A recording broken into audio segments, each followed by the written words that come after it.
দেখুন, ইদানিং আমি এতই ব্যস্ত থাকি যে নিজের সাথে দেখা করার সময় পাচ্ছি না। কাল রাতে তো আয়নার সামনে দাঁড়িয়ে নিজেকে বললাম, ভাই তোর অ্যাপয়েন্টমেন্ট খালি আছে। নিজের ওপর খুব রাগ হলো যখন জানলাম আমি কালকেরও বিজি। একটু কথা ছিল, মাঝে মাঝে ভাবি আমি রিল্যাক্স করব, কিন্তু সালা ফোনের নোটিফিকেশনটা বেজে ওঠে।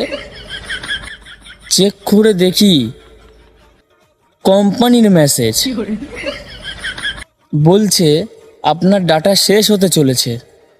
ভাই, আমার জীবনের এনার্জি শেষ হয়ে যাচ্ছে আর ওনারা পড়ে আছে ডাটা নিয়ে। আরে বাবা, মানুষ কি শুধু ইন্টারনেটের উপরে বেঁচে থাকে? একটু তো মায়া দয়া করো। যাই হোক, আমি এখন আবার বিজি হয়ে যাচ্ছি, কারণ এখনই আমাকে ঘুমাতে যেতে হবে। কেন জানেন?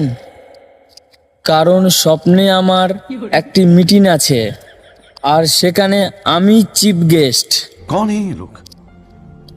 তো দেখা হচ্ছে স্বপ্নের ওই পারে। টাটা। कहाँ से आते हैं ये?